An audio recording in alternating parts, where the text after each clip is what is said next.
नमस्कार विद्यार्थी मित्रांनो, थिंक लाईक गुरु या आपल्या यूट्यूब चॅनलवर तुम्हाला सर्वांचे पुन्हा एकदा स्वागत आहे। आपण भरपूर दिवसापासून लेक्चर काही अपलोड केलेले नव्हते, त्याचे कारणंसुद्धा तुम्हाला माहिती होते। आता जिल्हा परिषदची आपण वाट पाहून इतकं थकलेलो आहोत। आपल्याला माहीत आहे की जिल्हा परिषद ही जास्तीत जास्त जून जुलैमध्ये होणार आहे, तर एका एक्झामवर फोकस करण्यापेक्षा आता आपण नवीन कोर्स चालू केलेला आहे, तो म्हणजे पोलीस भरती 2024चा। आता ही जी पोलीस भरती असते, जसं तुम्ही आरोग्य सेवकमध्ये पाहिलं होतं की आरोग्य सेवकमध्ये विज्ञानविषयी तुमची कन्सेप्ट चांगली क्लिअरिटी पाहिजे होती, पोलीस भरतीमध्ये तो पॅटर्न थोडा बदललेला असतो। आणि मी भरपूर दिवसापासून पोलीस भरतीबद्दल थोडा अभ्यास करत होतो आणि त्याच्याबद्दल मला एक समजलं की जर तुम्ही क्वेश्चन नीट केले तर तुमचा सिलेबसही कव्हर होऊ शकतो। ग्राउंडबद्दल मी तुम्हाला एवढं काही चांगल्या पद्धतीने गाईड करू शकत नाही, बट पेपर जो असतो 2023चा पेपर मी ॲनालिसिस केले तर पेपर चांगल्या क्वालिटीचे यायला लागून गेलेले आहेत। तर त्या क्वालिटीला धरून जर तुम्हाला अभ्यास करायचा असेल तर त्याच्यासाठी मी एक नवीन सिरीज आता तुमच्यासमोर घेऊन येत आहे, ती म्हणजे 3000 प्रश्नांचा महासंग्राम। याच्यात मी 3000 प्रश्न जे आहेत ते आपण सॉल्व करूया, त्यांचं ॲनालिसिस करूया, वेगवेगळे टॉपिक राहतील, वेगवेगळे प्रश्न राहतील। जसं आजच्या लेक्चरमध्ये आपण टॉपिक घेतलेला आहे महाराष्ट्रातील समाजसुधारक। प्रश्नांच्या हिशोबाने आपल्याला ॲनालिसिस करायचं आहे, भरपूर डाटा गोळा करायचा आहे। पुस्तकात तुमचे मार्केटमध्ये भरपूर पुस्तकं उपलब्ध असतात, त्याच्यामध्ये 15,000 क्वेश्चन, 20,000 क्वेश्चन, 75,000 क्वेश्चन असे पुस्तक असतात। तर प्रत्येक विद्यार्थी ते पूर्ण पुस्तक वाचेल याची काही गॅरंटी नसते किंवा पुस्तक वाचताना सुद्धा बोर होतं। तर आपण यूट्यूबवर आता नवीन सिरीज स्टार्ट करत आहोत, ती म्हणजे 3000 प्रश्नांचा महासंग्राम। याच्यामध्ये आपण 3000 प्रश्न असे घेऊ की ज्याच्याने तुमचे मॅक्झिमम प्रश्न कव्हर होतील, मॅक्झिमम पार्ट तुमचा पोलीस भरतीच्या पेपरामध्ये कव्हर होईल आणि आपल्याला त्याच्यामध्ये मार्क वाढवायला गॅरंटी भेटेल। जसं की आरोग्य सेवकला आपण क्वेश्चन थ्रू ॲनालिसिस केलं होतं, काही टॉपिक होते जे प्रॉपर शिकवलेले होते, काहींनी भरपूरच टॉपिक आपण प्रॉपर शिकवलेले होते। जर पोलीस भरतीचा सिलेबसमध्ये कोणता टॉपिक जर तुम्हाला समजत नसेल तर तो मी प्रॉपर पद्धतीने शिकवून देईल। आता या महासंग्राममध्ये आपलं एक वैशिष्ट्य असेल की प्रत्येक प्रश्नाचं आपण ॲनालिसिस करू आणि प्रत्येकाने एक नोटबुक करून घ्या आणि त्या नोटबुकमध्ये हे जे प्रश्न असतील ज्यांचं ॲनालिसिस केलेलं असेल किंवा ते सोडवलेले असतील ते तुम्ही नोट करून घ्या।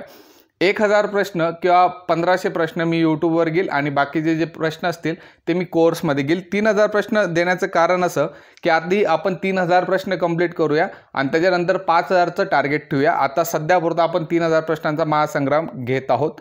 1500 प्रश्न जे असतील ते आपले ॲपवर होतील, तिथं प्रॉपर 300 400 500 रुपयाचा काहीतरी कोर्स असेल त्याच्यामध्ये आपण बाकीचं घेऊया आणि बाकीचे जे 1500 प्रश्न असतील ते यूट्यूबवर घेऊया, म्हणजे दोघीकडे आपलं बॅलन्स हे बनून राहील। ओके, आणि जर या सिरीजला आपल्याला चांगला रिस्पॉन्स भेटला तर आपण त्याच्या पद्धतीने अजून जास्त लेक्चर जे आहेत पोलीस भरतीबद्दल स्टार्ट करूया। बाकीचे विद्यार्थी म्हणत होते की RRB ALP बद्दल बोला किंवा RRB टेक्निशियनबद्दल बोला, नंतर जूनमध्ये होणारी RRB NTPC असेल, NTPC एकदम चांगली पोस्ट आहे, रेल्वेमधल्या सगळ्यात चांगली पोस्ट NTPC RRB ALPच्या बाबतीतच असेल। तर याचा सिलेबसबद्दल बोला किंवा RPF SIची आता एक्झाम येणार आहे जिचं नोटिफिकेशन जूनमध्ये येणार आहे, नाही RPF SIचं नोटिफिकेशन आलेलंच आहे। बाकी NTPC वगैरे किंवा ज्युनियर इंजिनियर या एक्झामबद्दल जर बोलायचं झालं तर ते जूनमध्ये येणार आहेत। तर भरपूर एक्झाम येणार आहेत। आपल्याला हे जे आचारसंहितेचे 2 3 किंवा 4 महिने जे भेटत आहेत त्याच्यामध्ये आपल्याला भरपूर सिलेबस कव्हर करायचा आहे आणि आजपासून मी रेग्युलर लेक्चर घेत राहील। तर तुम्ही अभ्यासाला चिटकून राहा, जेव्हा आरोग्य सेवकचा नोटिफिकेशन येईल तर 15-20 दिवस आधी आपण एक रिवाईज करून तो पेपर क्रॅक करू शकतो, परंतु बाकीचे पेपर आपले सुटायला नको म्हणून मी 4 महिने आता कंटिन्यू क्लास घेईल। तर कंटिन्यू क्लासमध्ये तुम्ही अटेंड करा, या पूर्ण सिरीजला चांगला रिस्पॉन्स द्या। RRB ALP technician, RPF SI, त्याच्यानंतर NTPC हे जे एक्झाम आहेत त्याच्याबद्दल सुद्धा मी तुम्हाला गाईड करून देईल, कारण की माझी स्वतःचे ते सर्व एक्झाम क्रॅक झालेले आहेत, तर मी तुम्हाला त्याच्याबद्दल गाईड करूनच देईल। ओके, RRB ALP वाल्यांसाठी जो टेक्निकल पार्ट आहे ऑलरेडी मी यूट्यूबवर जे ITI इन्स्ट्रक्टरची कोर्स होता त्याच्यामध्ये ते पार्ट घेतलेले आहेत। मी तुम्हाला ते सांगून देईल की कोणता पार्ट तुम्हाला वाचायचा आहे आणि कोणता पार्ट तुम्हाला स्किप करायचा आहे। तर त्याच्याबद्दल टेक्निकलबद्दल काही तुम्ही विचार करू नका। नंतर पोलीस भरतीमध्ये जो मॅथचा पार्ट असेल तोच पार्ट तुम्हाला RRB ALPला कामात पडेल, तोच पार्ट टेक्निशियनला कामात पडेल, त्याच्यानंतर तोच पार्ट RPF SIला कामात पडेल, नंतर NTPC या सर्वांना मॅथचा जो पार्ट आहे तो कामात पडणार आहे। तर मॅथबद्दल मी प्रॉपर लेक्चर घेऊन घेईल, त्याच्याबद्दल टेन्शन घेऊ नका। आता या पर्टिक्युलर पोलीस भरती 2024च्या 3000 प्रश्नांचा महासंग्राममध्ये मी काय केलेलं आहे एक टॉपिक घेऊया आणि त्या टॉपिकवर मॅक्झिमम प्रश्न आपण कव्हर करण्याचा प्रयत्न करूया. जसं आजचा टॉपिक आहे महाराष्ट्रातील समाजसुधारक आणि हे आपलं लेक्चर नंबर 1 असणार आहे. तर त्याला स्टार्ट करूया आपल्या लेक्चर नंबर 1ला. कोर्सबद्दल मी तुम्हाला नंतरच्या 4-5 आपले लेक्चर उद्या त्याच्यानंतर मी कोर्सबद्दल माहिती देईल. तोपर्यंत आपण आपला जो फ्लो आहे तो स्टार्ट करूया. ओके, तर आता स्टार्ट करूया. आपला पहिला प्रश्न जो आहे तो आहे प्र के अत्रे यांनी कोणाला मुंबईचा अनभिषिक्त सम्राट म्हणून संबोधले आहे. ऑप्शन पहा, नाना जगन्नाथ शंकर शेठ, दुसरा ऑप्शन आहे भाऊ महाजन, तिसरा ऑप्शन आहे दादाबाई नवरोजी आणि चौथा ऑप्शन आहे भाऊ दाजी लाड. तर याचं जे उत्तर असणार आहे ते एकदम सोपं आहे. हा प्रश्न भरपूर वेळेस MPSCला विचारला गेला आहे, भरपूर वेळेस तुमच्या पोलीस भरतीमध्ये विचारला गेलेला आहे किंवा TCS आणि IBPS मध्ये सुद्धा असे प्रश्न विचारले गेलेले आहेत. याचं उत्तर आहे नाना जगन्नाथ शंकर शेठ. जेव्हा तुम्ही महाराष्ट्रातले समाजसुधारक शिकतात तेव्हा पहिलेच जे समाजसुधारक येतात ते असतात नाना जगन्नाथ शंकर शेठ. त्यांचा कालावधी जो असतो तो 1803 पासून 1865 पर्यंत त्यांचा कालावधी आहे. त्यांचं जे मूळ गाव आहे ते विचारलं गेलेलं होतं, ते म्हणजे तुमचं मुरबाड. हे जे मुरबाड गाव आहे ते ठाणे जिल्ह्यात आहे. ओके, आणि यांचं जे नाना जगन्नाथ शंकर शेठ यांचं जे आडनाव आहे ते मुरकुटे आहे, मुरकुटे. ओके, यांना मुंबईचा शिल्पकार म्हणूनही ओळखलं जातं. यांचा जो जन्म आहे तो झालेला आहे 10 फेब्रुवारी 1803 मध्ये यांचा जन्म झालेला होता. 10 फेब्रुवारी 1803 मध्ये यांचा जन्म झालेला होता. जन्म आजपर्यंत विचारला गेलेला नाही. फक्त मुंबईचे शिल्पकार म्हणून कोणाला ओळखलं जातं तर नाना जगन्नाथ शंकर शेठ. यांच्याबद्दल अजून पॉईंट जर तुम्ही पाहायला गेले तर प्र के अत्रे यांनी त्यांना मुंबईचे अनभिषिक्त सम्राट म्हटले गेलेले आहे. त्यांनी बॉम्बे असोसिएशनची स्थापना केलेली होती 1852 मध्ये. ओके, तर या प्रश्नामध्ये एवढे पॉईंट तुम्ही लक्षात ठेवा. समाजसुधारकाचे भरपूर प्रश्न पुढे येतील तेव्हा आपण बाकीचे पॉईंट कव्हर करूया. पुढचा प्रश्न पहा, दादोबा पांडुरंग तरखडकर यांनी मानव धर्म सभेची स्थापना कोठे केली. तर त्याचे ऑप्शन पाहूया. पहिला ऑप्शन आहे मुंबई, दुसरा ऑप्शन आहे पुणे, तिसरा ऑप्शन आहे सुरत आणि चौथा ऑप्शन आहे नाशिक. तर दादोबा पांडुरंग तरखडकर यांनी 2 सभा स्थापन केलेल्या आहेत. एक मानव धर्म सभा ज्या मेजर आहेत, मानव धर्म सभा आहे, आणि दुसरी जी आहे ती म्हणजे परमहंस सभा. परमहंस सभा जी मानव धर्म सभा होती ती त्यांनी जेव्हा स्थापन केली तर ती स्थापन केलेली होती सुरत येथे, आणि जी परमहंस सभा होती ती त्यांनी स्थापन केली ती म्हणजे मुंबईमध्ये. आपल्याला विचारलेलं आहे की मानव धर्म सभेची स्थापना कोठे केली तर ती सुरतमध्ये केलेली होती. जर त्यांनी विचारलं की कोणत्या साली केली तर 1844 या साली त्यांनी मानव धर्म सभा जी होती ती स्थापन केलेली होती. परंतु कार्यकर्ते नव्हते आणि कार्यकर्त्यांच्या अभावामुळे ती संस्था लवकर बंद पडलेली होती. परमहंस सभेबद्दल बोलले तर त्याची जी स्थापना होती ती मुंबई येथे केली गेलेली होती. कोणत्या वर्षी केली तर 1849 मध्ये त्याची स्थापना केली गेलेली होती. आणि ही जी परमहंस सभा होती तिचं जे कार्य होते ते गुप्तपणे चालायचं. ओके, नंतर दादोबा पांडुरंग तरखडकर यांच्याबद्दल जर बोलायचं झालं तर त्यांना मराठी भाषेचं पाणिनी असे सुद्धा म्हटलं जातं. मराठी भाषेचे पाणिनी. तुम्ही जर पोलीस भरतीचे पेपर दिलेले असतील तर त्याच्यामध्ये हा प्रश्न रिपीट विचारला जातो की कोणाला मराठी भाषेचे पाणिनी म्हटलं जातं, तर ते आहे दादोबा पांडुरंग तरखडकर. तर एवढे पॉईंट आतापुरता यांच्याबद्दल लक्षात ठेवा. नंतर तिसरा प्रश्न पाहूया, हिंदुस्थानचा इतिहास हा ग्रंथ कोणी लिहिला.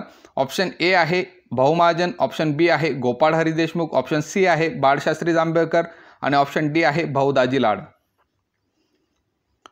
तर या ऑप्शनपैकी जे राईट आन्सर असणार आहे ते म्हणजे तुमचं गोपाळ हरी देशमुख. गोपाळ हरी देशमुख यांनी हिंदुस्थानचा इतिहास हे बुक लिहिलेलं होतं. आता गोपाळ हरी देशमुखबद्दल जर लिंक करायचं झालं तर गोपाळ हरी देशमुखांना लोकहितवादी असं सुद्धा म्हणतात. लोकहितवादी असं म्हणतात. ओके, त्याच्यानंतर दुसरी लिंक जी आहे तर भाऊ महाजन जे होते त्यांचं एक नियतकालिक होतं, साप्ताहिक होतं. त्याचं साप्ताहिकाचं नाव होतं प्रभाकर, आणि या प्रभाकर या साप्ताहिकामध्ये जे लोकहितवादी होते ते शतपत्रे लिहायचे. ओके, तर प्रश्न असा विचारला जातो की शतपत्रे कोण लिहायचं तर लोकहितवादी लिहायचे.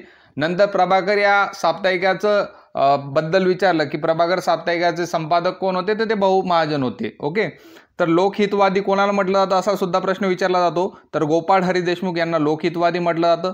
शतपत्रे कोण लिहितं तर ते गोपाळ हरी देशमुख लिहितात.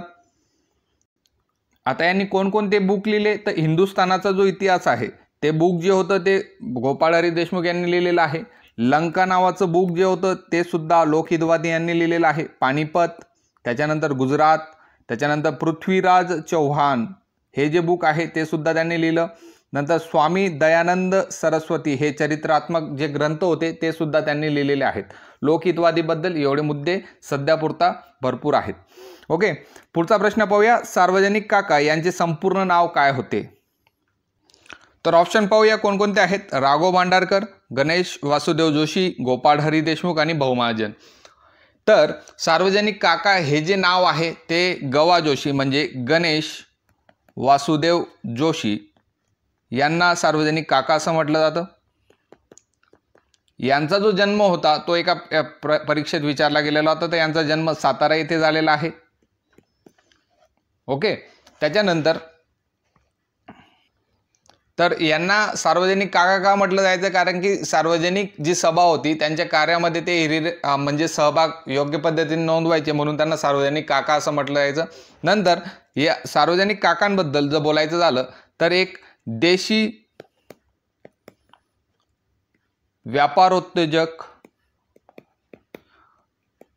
मंडळ ची स्थापना यांनी केलेली होती. हा जो पॉइंट आहे कधीतरी विचारू शकतात, कधी विचारलेला नाही, परंतु जर सार्वजनिक काकांबद्दल जर वेगळा पॉइंट जर विचारला तर देशी व्यापारोत्तेजक मंडळाची स्थापना होती ती सार्वजनिक काका यांनी केलेली होती.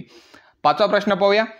प्रभाकर या साप्ताहिकात शतपत्रे कोणी लिहिली? आत्ताच आपण डिस्कस केलेला आहे. प्रभाकर या साप्ताहिकात शतपत्रे कोणी लिहिली? ऑप्शन ए पहा, गोपाळ गणेश आगरकर, गोपाळ हरी देशमुख, भाऊ महाजन आणि गणेश वासुदेव जोशी. हे तर गवा जोशी होते, आता आपण बोललेलो होतो. तर याचं उत्तर गोपाळ हरी देशमुख असेल आणि गोपाळ हरी देशमुखांनाच आपण काय म्हणतो? लोकहितवादी म्हणत असतो. ओके, आणि याच्याबद्दल जर बोलायचं झालं की प्रभाकर जो साप्ताहिक आहे ते कोणाचं आहे? तर ते भाऊ महाजन यांचं आहे. पुढचा प्रश्न पाहूया. सर्वसाक्षी जगतपती त्याची नकोच मध्यस्थी हे कोणत्या समाजाचे ब्रीद वाक्य होते? समाज दिलेले आहेत ब्राह्मो समाज, परमहंस सभा, सत्यशोधक समाज आणि मानव धर्म सभा. तर हे जे ब्रीद वाक्य आहे ते सत्यशोधक समाजाचे आहे. सत्यशोधक समाजाची स्थापना जी झालेली होती ती 24 सप्टेंबर 1873 मध्ये सत्यशोधक समाजाची स्थापना झालेली होती. जे शूद्र आहेत त्यांची स्थिती सुधारण्यासाठी किंवा त्यांना धार्मिक आणि सामाजिक जी गुलामगिरी आहे ती नष्ट करण्यासाठी महात्मा ज्योतिराव फुले यांनी ती सत्यशोधक समाजाची स्थापना केलेली होती. आणि या सत्यशोधक समाजाचं ब्रीद वाक्य होतं सर्वसाक्षी जगतपती त्यासी नकोच मध्यस्थी. ओके, तर सत्यशोधक समाज जी आहे ती महाराष्ट्रातली पहिली चळवळ होती समाज सुधारणेसाठी. सत्यशोधक समाजबद्दल आपण वेगळे एक लेक्चर घेऊन येऊ, कारण की बोलण्यासारखं भरपूर आहे महात्मा ज्योतिराव फुले यांच्याबद्दल. ठीक आहे, तर सत्यशोधक समाजाबद्दल एवढं लक्ष राहू द्या की त्यांचं जे ब्रीद वाक्य आहे सर्वसाक्षी जगतपती त्याची नकोच मध्यस्थी हे जे ब्रीद वाक्य आहे ते सत्यशोधक समाजाचं आहे. छत्रपती शाहू महाराज यांचे मूळ नाव काय होते? सिंपल प्रश्न आहे. ऑप्शन ए पहा यशवंतराव, ऑप्शन बी आहे जयसिंगराव, राघोजीराव आणि राजाराम. तर आपल्याला माहिती की छत्रपती शाहू महाराज यांचं जे मूळ नाव होतं ते यशवंतराव होतं. तर प्रायमरी इन्फॉर्मेशन जे असते म्हणजे त्यांचा जो जन्म कधी झालेला आहे तर जन्म झालेला होता 1874 मध्ये. 1874 मध्ये त्यांचा जन्म झालेला होता आणि त्यांचा जन्म झालेला होता तो घाटगे घराण्यात त्यांचा जन्म झालेला होता छत्रपती शाहू महाराजांचा. त्याच्यानंतर त्यांचं जे मूळ नाव होतं ते यशवंतराव होतं. आणि हा बेसिकवाला प्रश्न आहे. कुठं जन्म झालेला होता? तर कसबा बावडा जे कोल्हापूरमध्ये आहे तिथे त्यांचा जन्म झालेला होता. त्यांचे पित्याचे वडिलांचे जे नाव होते ते जयसिंगराव होते. जयसिंगराव हे त्यांच्या वडिलांचे नाव होते. इथं जयसिंगराव ऑप्शन दिलेला आहे, ते त्यांच्या वडिलांचे नाव होते. जयसिंगराव किंवा आबासाहेब घाटगे असं त्यांचं नाव होतं. त्यांचं आईचं जे नाव होतं ते राधाबाई साहेब होतं. नंतर 1884 मध्ये कोल्हापूरचे जे राजे होते चौथे शिवाजी महाराज आणि त्यांच्या ज्या पत्नी होत्या आनंदीबाई यांनी कागलचे जे घाटगे घराण्यातले यशवंतराव होते यांना दत्तक घेतलं होतं आणि त्यांचं नाव शाहू महाराज असं ठेवण्यात आलेलं होतं. शाहू महाराजांची ही प्रायमरी इन्फॉर्मेशन आहे. या प्रश्नासाठी ती पुरेशी आहे. ठीक आहे, पुढचा प्रश्न जाऊया. खालीलपैकी कोणता ग्रंथ महात्मा फुले यांच्या निधनानंतर प्रकाशित झालेला होता? ऑप्शन पाहून घेऊया. सार्वजनिक सत्यधर्म, तृतीय रत्न, ब्राह्मणाचे कसब आणि शेतकऱ्याचा आसूड. आपल्याला माहिती की हे चारही जे आहेत ते लिहिले गेलेले आहेत महात्मा ज्योतिराव फुले यांच्याकडून. ठीक आहे. तर असा ग्रंथ आपल्याला शोधायचा आहे ज्याच्यामध्ये महात्मा फुले यांच्या निधनानंतर तो प्रकाशित झालेला होता. तर तो ग्रंथ असणार आहे सार्वजनिक सत्यधर्म. ओके. तर सार्वजनिक सत्यधर्म जो होता या ग्रंथामध्ये गद्य आहे तो. तर या ग्रंथामध्ये ईश्वराची जी संकल्पना आहे ती मांडण्यात आलेली होती आणि तो जो ग्रंथ होता ज्योतिराव फुले यांच्या निधनानंतर मृत्यूनंतर तो प्रकाशित करण्यात आलेला होता. नंतर तृतीय रत्नाबद्दल जर बोलायचं झालं तर तृतीय रत्न एक नाटक आहे आणि जे पुरोहित वर्ग होता तो शूद्रांची जी फसवणूक करायचा त्याबद्दल हे नाटक लिहिलं गेलेलं होतं. तृतीय रत्नामध्ये त्या गोष्टी दाखवल्या गेलेल्या होत्या. नंतर ब्राह्मणाचे कसब जो आहे, ब्राह्मणाचे कसब. ओके. तर ब्राह्मणाचे कसब जो आहे तर जे ब्राह्मण असतात, संधी साधू ब्राह्मण असतात, त्यांच्या जे कारवाई असतात त्याच्यावर प्रकाश टाकणारं जे होतं ते ब्राह्मणाच्या कसबमध्ये लिहिलं गेलेलं होतं. शेतकऱ्याचा आसूड जो आहे तो शेतकऱ्यांची जी अवस्था आहे त्याबद्दल ते डिस्क्रिप्शन करत होतं आणि हे सर्व ग्रंथ महात्मा ज्योतिराव फुले यांनी लिहिलेले होते. नंतर बाकीच्या ग्रंथांबद्दल जर बोलायचं झालं तर एक गुलामगिरी नावाचा ग्रंथ होता, तो सुद्धा महात्मा ज्योतिराव फुले यांनी लिहिलेला होता. आणि एक प्रश्न असा विचारला गेलेला होता एक एक्झाममध्ये की असा कोणता ग्रंथ होता जो अमेरिकन जी जनता होती, जे दास्य प्रथा होती त्याच्यापासून मुक्त करणाऱ्या अमेरिकन जनतेला जो समर्पित करण्यात आलेला होता तो ग्रंथ कोणता? तर तो गुलामगिरी ग्रंथ होता. ओके. नंतर महात्मा फुलेंचं एक नियतकालिक होतं, सत्सार नावाचं नियतकालिक होतं. त्याच्यामध्ये जे सामाजिक प्रश्न होते त्याबद्दल डिस्कशन हे केलं जायचं. ते मासिक कोणतं होतं? नियतकालिक, सॉरी. तर ते सत्सार नियतकालिक होतं, ते महात्मा ज्योतिराव फुलेंचंच होतं. नंतर एक इशारा नावाचं होतं, इशारा नावाचं एक बुक होतं. तर या इशाऱ्यामध्ये काय होतं, जातीभेद जे असतात त्याबद्दल त्यांचे विचार जे होते ते मांडण्यात आलेले होते. नंतर अजून एक पोवाडा महात्मा फुलेंनी लिहिलेला होता, छत्रपती शिवाजी महाराज यांच्याबद्दल त्यांनी पोवाडा सुद्धा लिहिलेला होता. आणि त्या पोवाड्यामध्ये ते स्वतःचं वर्णन, म्हणजे ते पोवाडा लिहिताना त्यांनी स्वतःचं जे आहे कुळवाडी भूषण या नावे त्यांनी लिहिलेला होता, छत्रपती शिवाजी महाराजांचा पोवाडा. तर एवढे जे पुस्तक आहेत ते सर्व महात्मा ज्योतिराव फुले यांच्याशी रिलेटेड आहेत. पुढे जाऊ द्या. 9वा प्रश्न पहा. यमुना पर्यटन ही कादंबरी कोणी लिहून विद्वांची स्थितीवर प्रकाश टाकला? ऑप्शन ए आहे विष्णुशास्त्री पंडित, विष्णुशास्त्री चिपळूणकर, बाबा पदमजी आणि राघव भांडारकर. तर यमुना पर्यटन जे आहे तो जो प्रश्न असतो तो PSI STI ला येतोच, 2-3 वर्षानंतर रिपीट करतच असतो. आणि याचं उत्तर जे आहे ते बाबा पदमजी जे आहेत त्यांनी यमुना पर्यटन ही कादंबरी लिहिलेली आहे. आणि त्या कादंबरीमध्ये विद्वांची जी स्थिती आहे त्याच्यावर प्रकाश टाकण्यात आलेला आहे. आता बाबा पदमजीबद्दल अजून जर बोलायचं झालं तर बाबा पदमजींचं एक आत्मचरित्र आहे, आत्मचरित्र आहे. ते आत्मचरित्र कोणतं असा जर प्रश्न विचारला तर आत्मचरित्र येणार आहे अरुणोदय. ओके. त्याच्यानंतर बाबा पदमजी यांचा जो जन्म झालेला होता तो बेडगाव येथे झालेला होता. यांचं जे मूळ नाव होतं, मूळ आडनाव जे होतं ते मुळे होतं. ओके. मुळे हे त्यांचं मूळ आडनाव होतं आणि त्यांनी ख्रिश्चन धर्माचा स्वीकार केलेला होता. तर एवढे 3-4 पॉईंट जे आहेत ते तुम्ही बाबा पदमजी यांच्याबद्दल लक्षात ठेवू शकतात. मेन जर विचारलं तर यमुना पर्यटनबद्दल विचारतील की यमुना पर्यटन कोणी लिहिला? बाबा पदमजी यांनी लिहिला. आणि बाबा पदमजी यांचं आत्मचरित्र जे आहे ते अरुणोदय आहे. ही गोष्ट तुम्हाला इथं लक्षात ठेवावी लागेल. पुढे पहा. आर्य महिला समाजाची स्थापना कोठे करण्यात आली? पुणे, मुंबई, केडगाव आणि मंगळूर. तर आर्य महिला जी समाजची जी स्थापना आहे ती पुणे येथे करण्यात आली. आणि जर तुम्ही बुक रेफर करत असणार तर या सर्व गोष्टी ज्या असतात, या सर्व जे ऑप्शन आहेत ते पंडिता रमाबाई यांच्याशी रिलेटेड आहेत. पंडिता रमाबाई यांच्याशी रिलेटेड आहेत. पंडिता रमाबाई जे आहेत त्यांचा जो जन्म झालेला आहे तो मंगळूर जिल्ह्यात झालेला आहे. तिथं गंगामुळे हे जे गाव होतं तिथं मंगळूर जिल्ह्यामध्ये कर्नाटकमध्ये येतं, तिथं त्यांचा जन्म झालेला होता. दुसरी गोष्ट, पुण्याबद्दल जर बोलायचं झालं तर आर्य महिला समाजाची स्थापना पुणे येथे झालेली आहे, ती 1882 मध्ये झालेली आहे. एका एक्झाममध्ये आर्य महिला समाजाची स्थापनेचं वर्ष विचारलं गेलेलं होतं. आता जे TCS IBPS ने जे एक्झाम घेतलेले आहेत त्याच्यामध्ये 1882 हे साल विचारलं गेलेलं होतं. पुढे जर पाहायला गेलं तर मुंबई काय रिलेटेड आहे, तर मुंबईमध्ये स्थापना झालेली होती शारदा सदनची. शारदा सदनची जी स्थापना होती, पंडिता रमाबाई यांनी शारदा सदनची स्थापना मुंबईमध्ये 1889 मध्ये केलेली होती. 1889 मध्ये. मग आता केडगाव जे आहे ते केडगाव कशाशी रिलेटेड आहे, तर केडगावमध्ये स्थापना करण्यात आलेली होती मुक्ती सदनची. मुक्ती सदनची पंडिता रमाबाई यांनीच केलेले होते. पंडिता रमाबाई यांनी कोणकोणत्या संस्था स्थापन केलेल्या आहेत त्याच्याशी रिलेटेड हा प्रश्न आहे. मंगळूरमध्ये जन्म, आर्य महिला समाजची स्थापना पुण्यात केली, शारदा सदनची स्थापना मुंबईमध्ये केली, मुक्ती सदनची स्थापना केडगावमध्ये केली. ओके. नंतर अंध विद्यार्थ्यांची पहिली शाळा जी होती ती बातमी सदन होती, ती सुद्धा तिथंच करण्यात आलेली होती.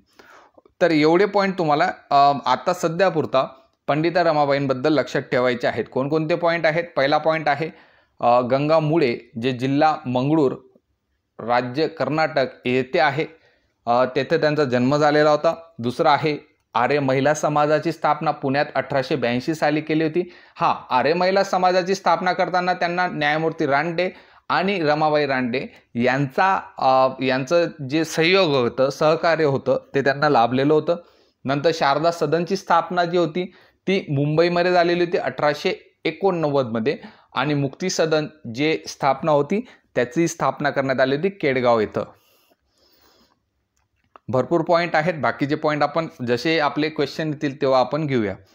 11वा प्रश्न पहा, विधवा विवाहोत्तेजक मंडळाची स्थापना कोणी केली? बाबा पदमजी, महर्षी कर्वे, विष्णुशास्त्री पंडित आणि सावित्रीबाई फुले. तर पोलीस भरतीमधला हा असा आवडता प्रश्न आहे. महर्षी धोंडो केशव कर्वे यांच्याबद्दल पोलीस भरतीमध्ये प्रश्न विचारले जातात. तर विधवा विवाहोत्तेजक मंडळ जे आहे त्याची जी स्थापना केली गेलेली होती ती महर्षी कर्वे यांनी केलेली होती. प्रश्न विचारला जाईल की कुठे करण्यात आलेली होती, तर विधवा विवाहोत्तेजक मंडळाची स्थापना पुणे येथे करण्यात आली होती. पुणे. आणि कधी करण्यात आलेली होती, तर ती 1893 मध्ये करण्यात आलेली होती. ओके. तसंच जर महर्षी कर्व्यांबद्दल अजून एक लिंक लावायची झाली तर ती लिंक असणार आहे, ती म्हणजे अनाथ बालिकाश्रम. अनाथ बालिकाश्रम. तर अनाथ बालिकाश्रमची सुद्धा स्थापना महर्षी धोंडो केशव कर्वे यांनी केलेली आहे. ती केलेली आहे 1899 मध्ये. ओके. सगळ्यात आधी त्यांनी जेव्हा स्थापना केली तेव्हा ती ओपन कुठं झालेली होती, तर पुण्यामध्ये सदाशिव पेठेत गोरेंच्या वाड्यांमध्ये. पुण्यात सदाशिव पेठेत गोरेंच्या वाड्यात ती करण्यात आलेली होती. गोरेंच्या वाड्यात. ओके. तर गोरेंच्या वाड्यात करण्यात आलेली होती, परंतु तिथं प्लेग पसरला होता 1900 मध्ये.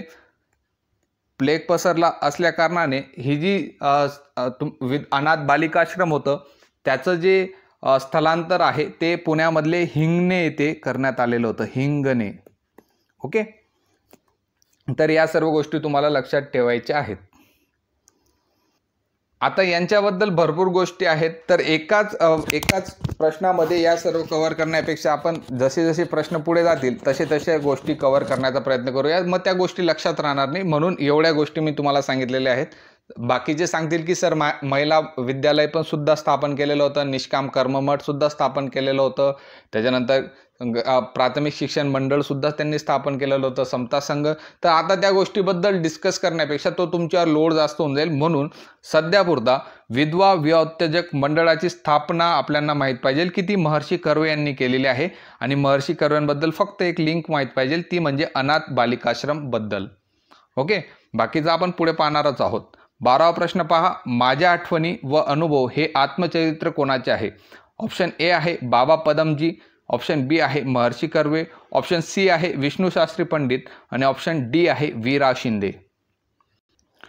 तर माझ्या आठवणी व अनुभव हे आत्मचरित्र आहे वि रा शिंदे यांचं. कोणाचं आहे? वि रा शिंदे यांचं. यांचा जो जन्म झालेला होता जमखिंडी येथे यांचा जन्म झालेला होता. जमखिंडी येथे जन्म झालेला होता. आणि हे जमखिंडी कशात आहे? कर्नाटकात आहे. कर्नाटकमध्ये आहे. 1873 मध्ये त्यांचा जन्म झालेला होता. हे इतकं इम्पॉर्टंट नाही, आजपर्यंत एक्झाममध्ये विचारले गेलेलं नाही, पण जमखिंडीबद्दल विचारलं गेलेलं की विठ्ठल रामजी शिंदे यांचा जन्म कुठं झालेला होता? तर जमखिंडी येथे झालेला होता. ओके. नंतर त्यांचं आत्मचरित्र आहे माझ्या आठवणी व अनुभव. नंतर त्यांचा एक महत्त्वाचा ग्रंथ आहे भारतीय अस्पृश्यतेचा प्रश्न. भारतीय अस्पृश्यतेचा प्रश्न हा जो ग्रंथ आहे तो महर्षी वि रा शिंदे यांनी लिहिलेला आहे. आणि यांचं जे जन्म नाव होतं ते होतं तुकाराम. जन्म नाव काय होतं? तुकाराम होतं. हे सुद्धा विचारलं गेलेलं नाही आहे, परंतु भारतीय अस्पृश्यतेचा जो प्रश्न आहे या पुस्तकाबद्दल विचारलं गेलेलं आहे. नंतर महर्षी विठ्ठल रामजी शिंदे पोलीस भरतीमध्ये याच्याबद्दल सगळ्यात इम्पॉर्टंट जो प्रश्न येतो तो म्हणजे depressed classes mission. Depress classes mission जो होता तो ही जी संस्था होती 1906 मध्ये मुंबई येथे महर्षी विठ्ठल रामजी शिंदे यांनी स्थापन केलेली होती. मोस्ट इम्पॉर्टंट प्रश्न आहे. डिप्रेस क्लासेस मिशनची स्थापना कोणी केली गेली? तर ती महर्षी विठ्ठल रामजी शिंदे यांनी 1906 मध्ये मुंबईमध्ये याची स्थापना करण्यात आलेली होती. मोस्ट इम्पॉर्टंट प्रश्न आहे. पुढे पाहूया. पुणा नेटिव्ह इन्स्टिट्यूशनची स्थापना कोणी केली? ऑप्शन पाहून घेऊया. महर्षी कर्वे, बाबा आमटे, विनोबा भावे आणि वासुदेव बळवंत फडके. तर पुणा नेटिव्ह इन्स्टिट्यूशनची जी स्थापना करण्यात आलेली होती ती म्हणजे वासुदेव बळवंत फडके यांनी केलेली होती. आणि वासुदेव बळवंत फडके यांच्याबद्दल एक शब्द वापरला जातो तो म्हणजे आद्य क्रांतिकारक. तुम्हाला प्रश्न विचारला जाऊ शकतो की खालीलपैकी कोणाला आद्य क्रांतिकारक म्हणतात? तर ते वासुदेव बळवंत फडके यांना आद्य क्रांतिकारक म्हटलं जातं. आणि त्यांनी स्थापन केलेले आहे पुणा नेटिव्ह इन्स्टिट्यूशन. पुढे जाऊया 14व्या प्रश्नाकडे. 1930 मध्ये दहीहंडा येथील मिठाच्या सत्याग्रहाचे नेतृत्व कोणी केलेले होते? ऑप्शन ए आहे बाबा आढाव, ऑप्शन बी आहे विनोबा भावे, ऑप्शन सी आहे शिवाजीराव पटवर्धन आणि ऑप्शन डी आहे लक्ष्मण शास्त्री जोशी. तर याचं उत्तर जे येणार आहे ते येणार आहे शिवाजीराव पटवर्धन. ओके. शिवाजीराव पटवर्धन यांनी 1930 मध्ये दहीहंडा येथील मिठाच्या सत्याग्रहाचे नेतृत्व त्यांनी केलेलं होतं. शिवाजीराव पटवर्धनाबाबत दोनच वाक्य महत्त्वाचे आहेत. ते म्हणजे तुमचा दहीहंडा येथील मिठाचा सत्याग्रह आणि दुसरं जे वाक्य असणार आहे ते म्हणजे जगदंबा कुष्ठनिवास. ओके. तर जगदंबा कुष्ठनिवासची जी स्थापना होती ती शिवाजीराव पटवर्धन यांनी केलेली होती. आणि जे कुष्ठरोगी असतात त्यांच्या पुनर्वसनासाठी त्यांनी जगदंबा कुष्ठनिवासाची स्थापना केलेली होती. शिवाजीराव पटवर्धनांबाबत डॉक्टर शिवाजीराव पटवर्धन जे होते त्यांच्याबाबत हे दोन स्टेटमेंट महत्त्वाचे आहेत सध्यापुरता. ओके. 15वा प्रश्न पाहून घेऊया. सेनापती बापट यांचा जन्म कोठे झाला होता? आत्ताच नुकताच तलाठीच्या पेपरामध्ये हा प्रश्न विचारला गेलेला होता. आमच्या शिपला विचारला गेलेला होता. सेनापती बापट यांचा जन्म कोठे झालेला होता? ऑप्शन पाहून घ्या. पुणे, मुंबई, रत्नागिरी आणि अहमदनगर. तर सेनापती बापट यांचा जन्म झाला होता अहमदनगर येथील पारनेर येथे. पारनेर येथे यांचा जन्म झालेला होता. हा मेन प्रश्न आहे सेनापती बापटांबाबत. नंतर त्यांचं जे नाव आहे संपूर्ण नाव विचारलं जातं सेनापती बापटांचं ते आहे पांडुरंग महादेव बापट.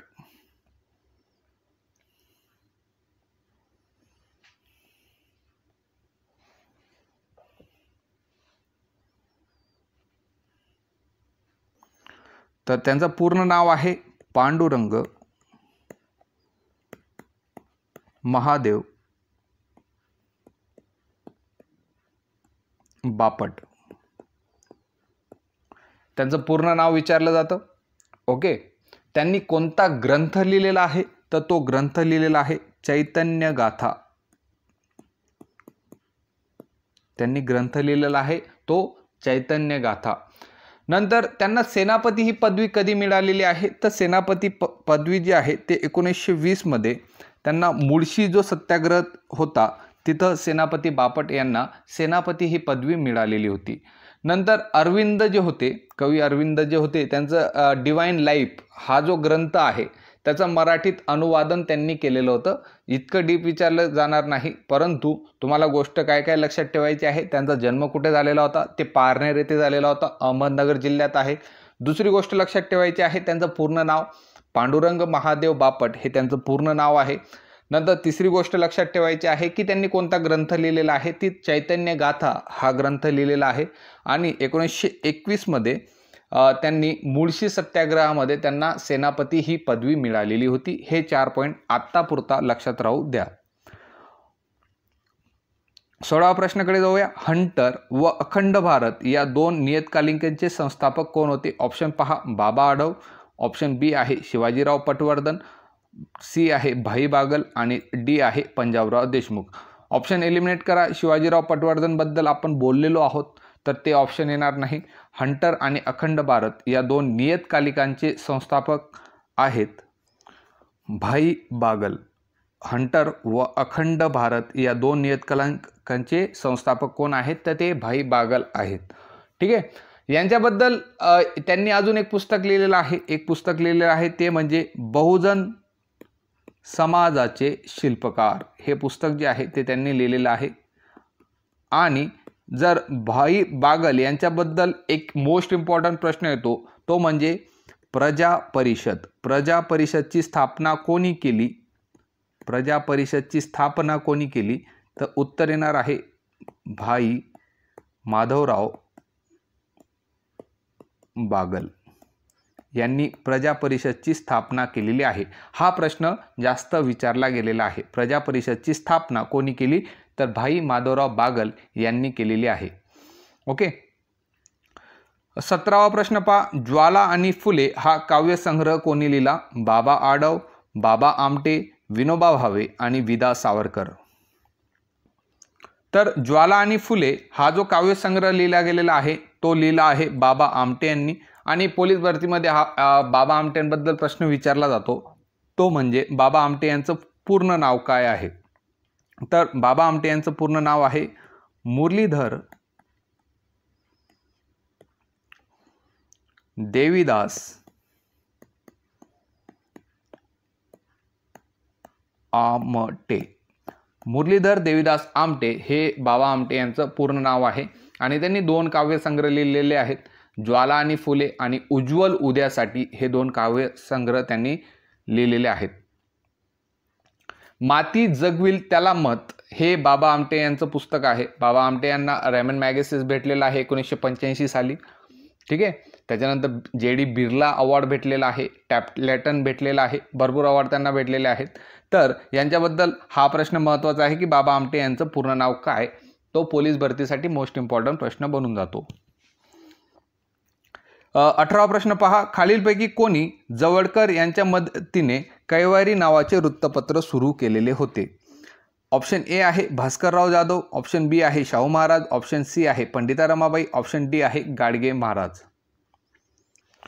तर हा जो प्रश्न आहे मोस्ट इम्पॉर्टंट प्रश्न येतो, कारण की कैवारीबद्दल नेहमी प्रश्न कुठं ना कुठं विचारला जातो। आजपर्यंत पोलीस भरतीमध्ये इतका डीप प्रश्न विचारला गेलेला नाही। MPSCचा PSI मेन्स जिथं असतो किंवा PSIची प्री असते, STIची प्री असते, त्याच्यामध्ये कैवारीबद्दल प्रश्न विचारला जातो।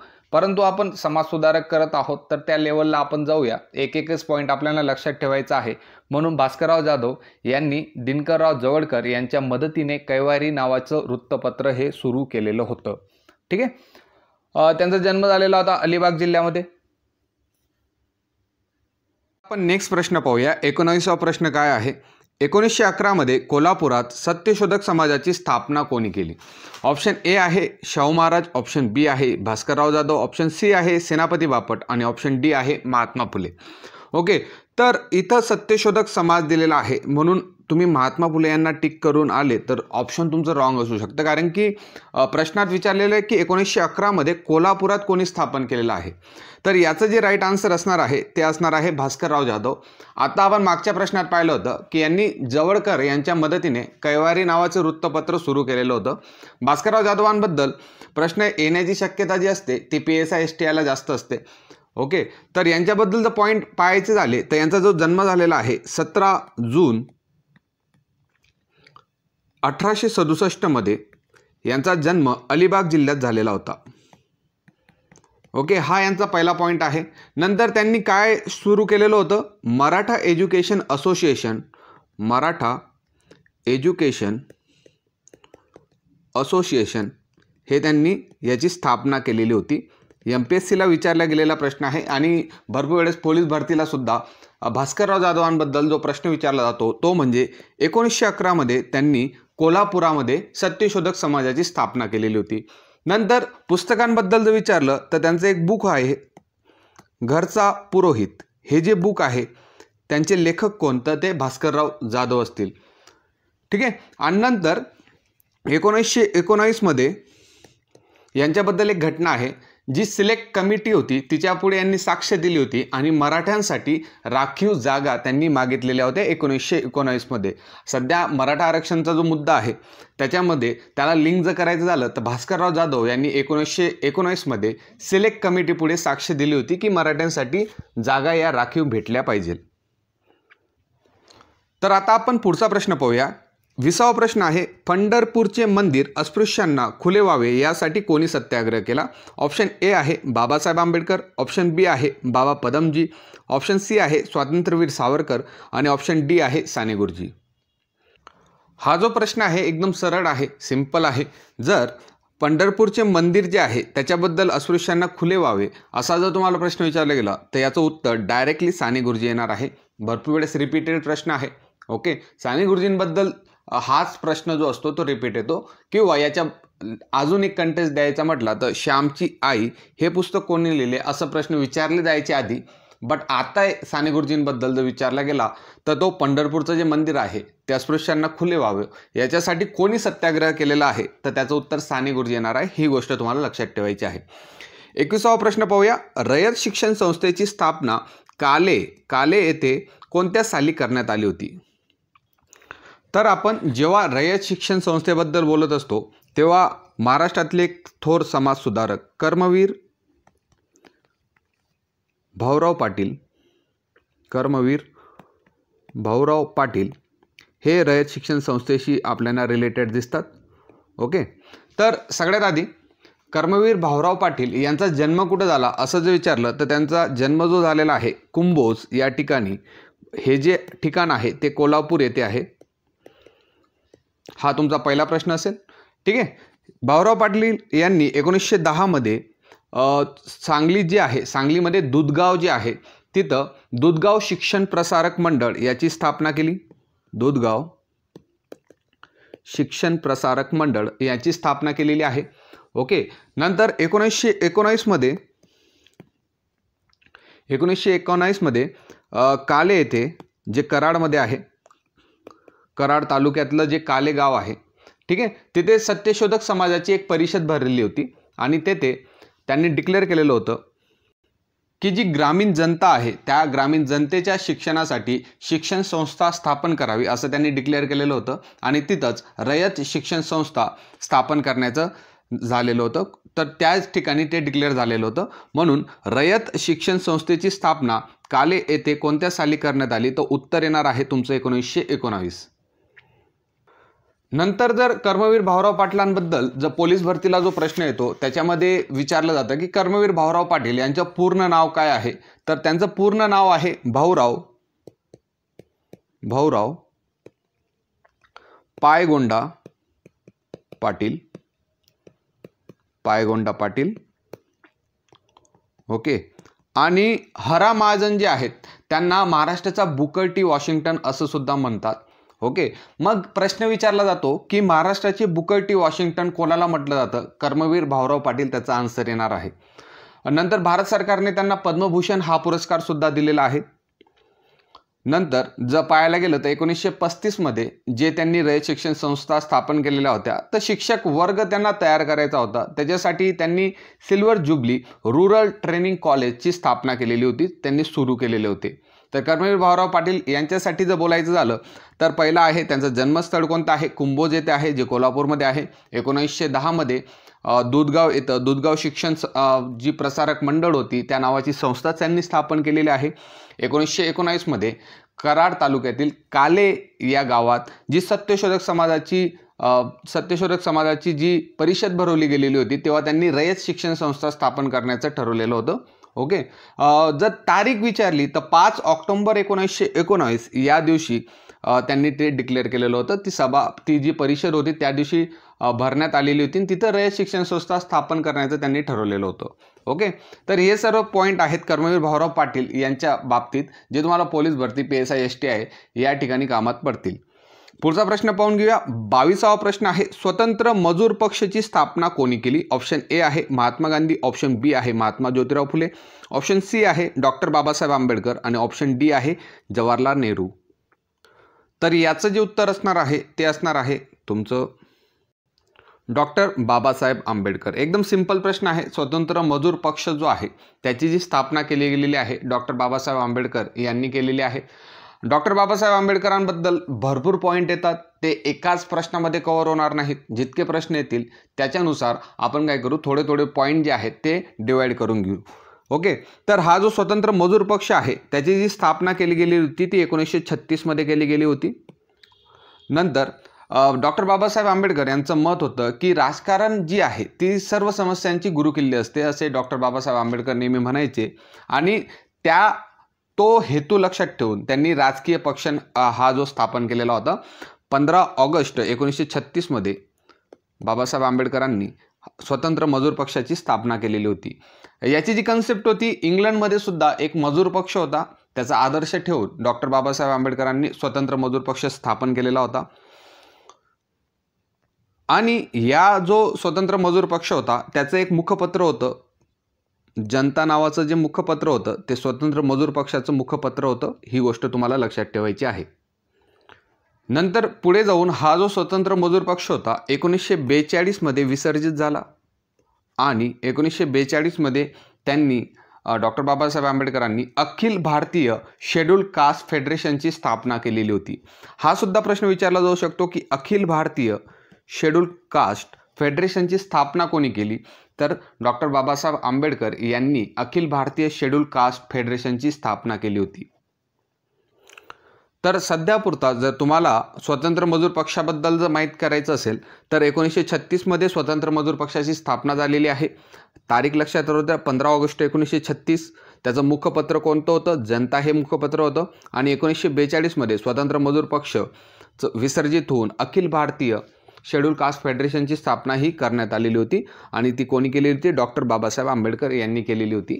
भरपूर पॉईंट असतात डॉक्टर बाबासाहेब आंबेडकरांबद्दल, आपण त्यांना थोड्या थोड्या पार्टमध्ये पाहूया. आपला टार्गेटच मोठा आहे, त्याच्यामध्ये हे सर्व प्रश्न कव्हर होऊनच जातील. 23वा प्रश्न पहा, खालीलपैकी कोणी मोरोपंतांच्या केकावलीवर टीका केलेली होती? तर याचे ऑप्शन पाहून घेऊया. दादोबा तरखडकर, विष्णुबुवा ब्रह्मचारी, त्याच्यानंतर भाऊ महाजन आणि गोपाळ हरी देशमुख हे याचे ऑप्शन आहेत. ओके. तर मोरोपंतांच्या केकावलीवर टीका कोणी केली? तर ती आहे दादोबा पांडुरंग तरखडकर. दादोबा पांडुरंग तरखडकरांबद्दल आपण बोललेलो आहोत की त्यांनी एक मानव धर्म सभा स्थापन केलेली होती. त्याच्यानंतर परमहंस सभा जी होती ती स्थापन केलेली होती. मानव धर्म सभा कुठं स्थापन केली होती? तर ती सुरत येथे स्थापन केलेली होती. आणि परमहंस सभा जी होती ती मुंबई येथे त्यांनी स्थापन केलेली होती. आता जेव्हा आपण दादोबा तरखडकर यांचं जे ग्रंथसंपदाकडे जातो, ओके, भरपूर तुमच्याकडे रेफरन्स बुक आहेत, त्याच्यामध्ये जर तुम्ही ग्रंथसंपदा पाहिली तर मराठी भाषेचे व्याकरण हे जे बुक आहे दादोबा पांडुरंग तरखडकर यांनी लिहिलेलं आहे. ओके. नंतर धर्मविवेचन जे बुक आहे ते सुद्धा दादोबा पांडुरंग तरखडकर यांनी लिहिलेलं आहे. आणि त्यांनी एक यशोदा पांडुरंग हे जे बुक लिहिलेलं आहे त्याच्यामध्ये मोरोपंतांची जी केकावली आहे त्याच्यावर त्यांनी टीका केलेली आहे. तर उत्तर येणार आहे तुमचं दादोबा पांडुरंग तरखडकर. उत्तर काय येईल? दादोबा पांडुरंग तरखडकर. या गोष्टी तुम्हाला लक्षात ठेवायचं आहे. पुढे पाहूया. अरुणोदय हे आत्मचरित्र कोणाचे आहे? 24वा प्रश्न आहे. अरुणोदय हे आत्मचरित्र कोणाचे आहे? ऑप्शन ए आहे बाबा पदमजी, ऑप्शन बी आहे महर्षी कर्वे, ऑप्शन सी आहे विष्णुशास्त्री पंडित आणि ऑप्शन डी आहे सावित्रीबाई फुले. आता आपण मागच्या जे प्रश्न होते त्याच्यामध्ये बाबा पदमजी यांच्याबद्दल यमुना पर्यटन ही कादंबरी कोणी लिहिली असा प्रश्न पाहिलेला होता. त्याचं उत्तर जे होतं ते बाबा पदमजी होतं.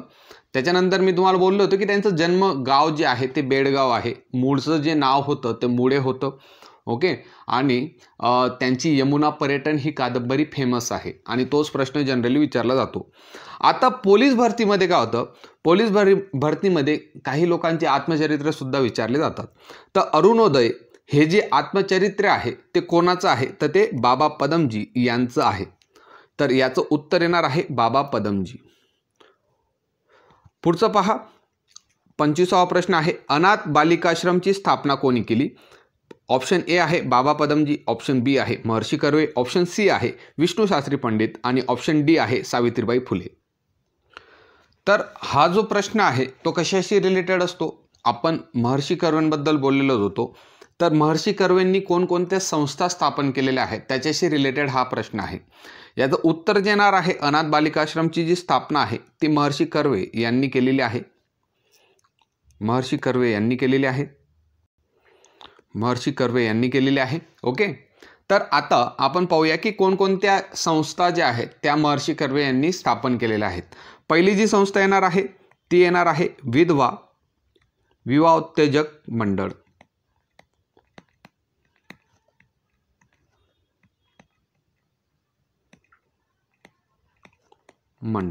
विवाह उत्तेजक मंडळ जे आहे ते त्यांनी 1893 मध्ये स्थापन केलेलं होतं. ओके. नंतर कुठे स्थापन केलं होतं? तर ते पुणे येथे स्थापन केलेलं होतं.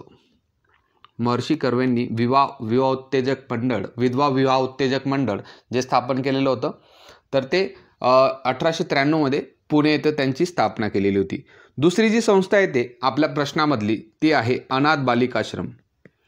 आणि मोस्ट इम्पॉर्टंट तुमच्यासाठी ठरणार आहे अनाथ बालिकाश्रमची स्थापना कोणी केली? तर अनाथ बालिकाश्रमची जी स्थापना होती ती महर्षी कर्वेंनी केलेली होती आणि 1899 मध्ये त्याची स्थापना करण्यात आलेली होती. ज्या विधवा ज्या स्त्रिया आहेत जनरली बालविधवा ज्या असतात त्यांच्यासाठी ही जी संस्था होती ती स्थापन करण्यात आलेली होती. त्याचा मोटिव्ह काय होता? तर ज्या विधवा स्त्रिया आहेत त्यांना स्वावलंबी जीवन जगता यावं, तसंच त्यांचं मानसिक आणि बौद्धिक सामर्थ्य वाढवावं याच्यासाठी ही जी अनाथ बालिकाश्रम जी होती ती स्थापन करण्यात आलेली होती. सगळ्यात आधी त्यांचं कुठं स्थापन करण्यात आली होती? तर पुण्यामध्ये जे सदाशिव पेठ आहे त्याच्यामध्ये गोरेंच्या वाड्यात याची स्थापना करण्यात आली होती. मी मागच्या प्रश्नामध्ये सुद्धा डिस्कस केलेलं होतं. परंतु तेव्हा पुण्यात प्लेगची साथ आली म्हणून हिचं जे स्थानांतरण आहे ते कुठं करण्यात आलं? तर पुण्यातील हिंगणे येथे त्याचं स्थलांतरण करण्यात आलेलं होतं. त्याच्यानंतर जी तिसरी संस्था येते ती येणार आहे तुमची तिसरी जी संस्था येते ती येणार आहे महिला विद्यालय. हा सुद्धा मोस्ट इम्पॉर्टंट प्रश्न येणार आहे. जर तुम्ही महाराष्ट्राचा इतिहास करायला घेतला तर महिला विद्यालय जे आहे हिंगणे येथे महिला विद्यापीठ असतं. तर विद्यापीठबद्दल आपण नंतर बोलू. महिला विद्यालय जे आहे हिंगणे येथे त्यांनी स्थापन केलेलं होतं 1907 मध्ये. नंतर पहिली विद्यार्थी काही एवढं महत्त्वाचं नाही पोलीस भरतीसाठी. पुढे 1907 मध्ये हिंगणेमध्ये त्यांनी महिला विद्यालय स्थापन केलं. चौथा जो प्रश्न येतो याच्यावरूनच तो आहे निष्काम कर्ममठ. निष्काम कर्ममठची स्थापना कोणी केली असा सुद्धा मागच्या वेळेस पोलीस भरतीमध्ये प्रश्न विचारला गेलेला होता. तर 1910 मध्ये निष्काम कर्ममठाची जी स्थापना आहे ती महर्षी कर्वे यांनी केलेली होती. पुढे पाचवी जी आहे ती आहे महिला विद्यापीठ. महिला विद्यापीठची स्थापना भारतातलं पहिलं महिला विद्यापीठ होतं ते त्याची स्थापना कोणी केली? तर ती महर्षी कर्वे यांनी केलेली आहे 1916 मध्ये. 1916 मध्ये 3 जून 1916 मध्ये यांनी स्थापना केलेली होती आणि तिचं बोध वाक्य होतं संस्कृता स्त्री पराशक्ती. ओके. नंतर त्याचं जे नाव होतं ते चेंज झालेलं होतं श्रीमती नाथीबाई दामोदर ठाकरसी SNDT महिला विद्यापीठ असं त्याचं नाव करण्यात आलेलं होतं, कारण की एक मोठे दानशूर व्यक्ती होते विठ्ठलदास ठाकरसी यांनी त्यांची जी आई होती नाथीबाई यांच्या स्मरणार्थ या विद्यापीठाला देणगी दिलेली होती. त्याच्यामुळे या विद्यापीठाचं नाव जे होतं ते श्रीमती नाथीबाई दामोदर ठाकरसी SNDT महिला विद्यापीठ असं याचं नामकरण करण्यात आलेलं होतं. तर या गोष्टी आहेत त्या तुम्ही लक्षात ठेवायला पाहिजे की विधवा उत्तेजक मंडळाची स्थापना कोणी केली? महर्षी कर्वेंनी केली. अनाथ बालिकाश्रमची जी स्थापना कोणी केली? तर ती महर्षी कर्वेंनी केलेली आहे. महिला विद्यापीठ विद्यालय जे आहे पहिले महिला विद्यालय येतं. त्याच्यानंतर निष्काम कर्ममठची स्थापना कोणी केली? 1910 मध्ये महर्षी कर्वे यांनी केलेली आहे. आणि 5वं महिला विद्यापीठ जे आहे भारतातलं पहिलं महिला विद्यापीठ जे आहे त्याची स्थापना कोणी केली? तर ती सुद्धा महर्षी कर्वे यांनी केलेली होती. एवढ्या गोष्टी लक्षात झाल्यानंतर आता आपण 26वा प्रश्न पाहूया. अरविंद घोष यांच्या डिवाइन लाईफचा मराठी अनुवाद कोणी केला? ऑप्शन ए आहे भाऊराव पाटील, ऑप्शन बी आहे सेनापती बापट, ऑप्शन सी आहे बाबासाहेब आंबेडकर आणि ऑप्शन डी आहे करनदास मुळजी. तर हा जो प्रश्न आहे अरविंद घोष यांच्या डिवाइन लाईफचा मराठी अनुवाद जो आहे तो कोणी केलेला होता? तर सेनापती बापट यांनी अरविंद घोष यांची जी कादंबरी होती डिवाइन लाईफचा मराठी अनुवाद त्यांनी केलेला होता. सेनापती बापटांबद्दल पोलीस भरतीमध्ये सगळ्यात मोस्ट इम्पॉर्टंट जो प्रश्न येतो पहिला जो प्रश्न येतो तो येणार आहे की यांचं संपूर्ण नाव काय आहे? पांडुरंग, आता आपण बोललेलो होतो पांडुरंग महादेव बापट हे त्यांचं पूर्ण नाव होतं.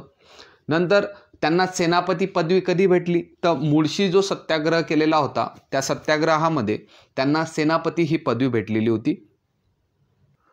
जे मागे रिवाइज केलेलं होतं तेच मी पॉईंट सगळे लिहून ठेवलेले आहेत. जसं त्यांचं संपूर्ण नाव पांडुरंग सदाशिव बापट, जन्म झालेला होता पारनेर या गावी. पारनेर कुठे आहे? अहमदनगर जिल्ह्यात आहे.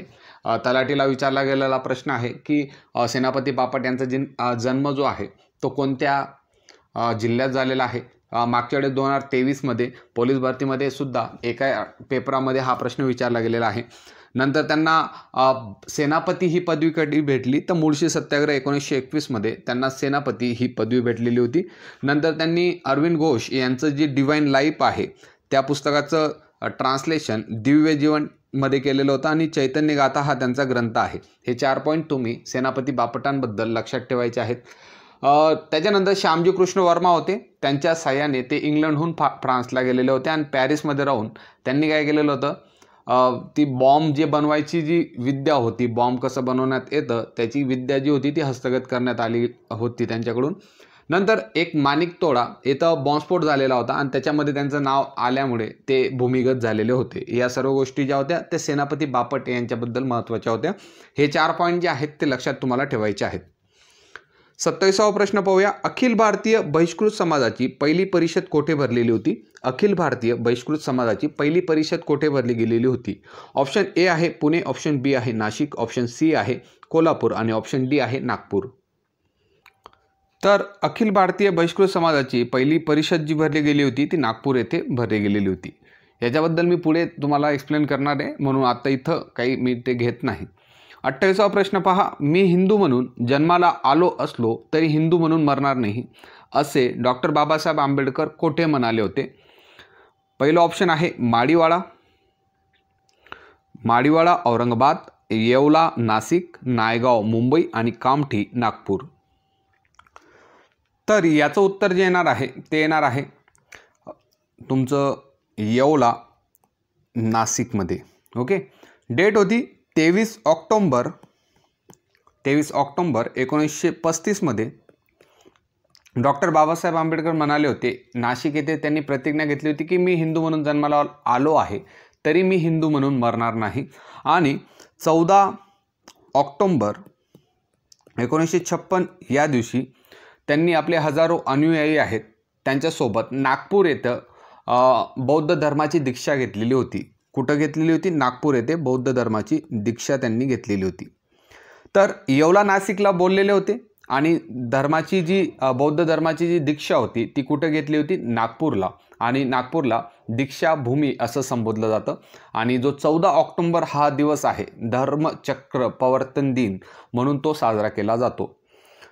नंतर डॉक्टर बाबासाहेब आंबेडकरांनी असा सुद्धा प्रश्न विचारला जातो की डॉक्टर बाबासाहेब आंबेडकरांनी मनुस्मृती या हिंदू धर्मग्रंथाचे दहन कुठे करण्यात आले होते, तर महाड येथील सत्याग्रहात त्यांनी ते केलेलं होतं आणि या परिषदेचे जे अध्यक्ष होते ते दीपू संभाजी गायकवाड हे होते.